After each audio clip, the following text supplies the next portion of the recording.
Hello everyone, this is Nisha from pretty নিশাস YouTube channel. আজকালকার বাচ্চারা তো সবজি একদম খেতে চায় না। তাদের তাদের জন্য একটা মজাদার আইটেম হতে পারে এটা। হ্যাঁ, তাদের টিফিনে যদি এভাবে পটল আর চিকেন দিয়ে নুডলস রান্না করে দেওয়া যায়, তবে তারা খেয়ে এটা বুঝতেই পারবে না এতে সবজি দেওয়া ছিল। এই জন্য প্রথমে আমি একটা পাতিলে নুডলসটা সিদ্ধ করে নিয়েছি। এবার একটা প্যানে আমি পটল পেঁয়াজ এবং কাঁচামরিচ দিয়ে ভেজে নিচ্ছি।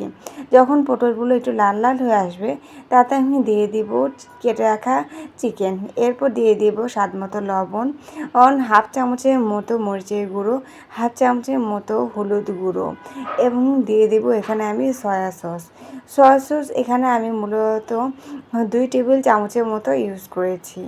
আপনারা চাইলে এটা বাড়িয়ে কমিয়ে নিতে পারেন। এরপর দিয়ে দিয়েছি আমি টমেটো সস। সবগুলো উপকরণ একসাথে মেশানো হয়ে গেলে আমি এটাকে রান্না করে নিব 5 মিনিটের মতো। 5 মিনিট পর আমি এতে দিয়ে দেব ম্যাগি মশলা। মূলত এখানে নুডলসের সাথে যে মশলাটা দেওয়া হয়, আমি এটাই এখানে ইউজ করেছি। এরপর আরও কিছুক্ষণ এটাকে রান্না করতে হবে। এরপর আমি এতে দিয়ে দিচ্ছি কিছুটা পরিমাণ বয়েল করা নুডলসের পানি। মূলত এখানে আগে থেকে সিদ্ধ করে রাখা নুডলসের পানিটাই দিতে হবে এবং চুলা আঁচটা এ পর্যায়ে বাড়ানো থাকবে। এ পর্যায়ে সবগুলো উপকরণ মেশানোর পর পটল এবং চিকেন রান্না করে নিতে হবে।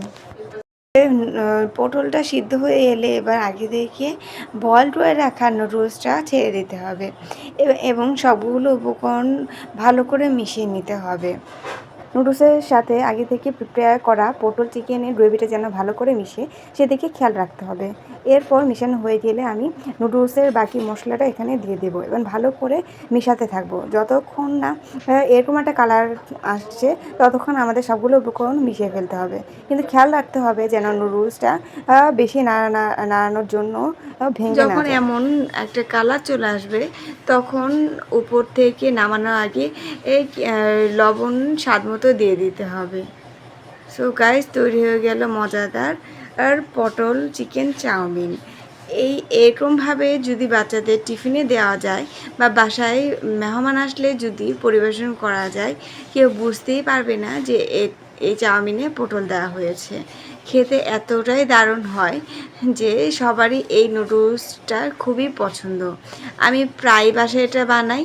আপনারা একবার হলেও এটা অবশ্যই বাসায় ট্রাই করবেন। আর কেমন হয়েছে তা আমাকে জানাতে ভুলবেন না। লাইক, কমেন্ট, শেয়ার ও সাবস্ক্রাইব করে চ্যানেলটির পাশেই থাকবেন।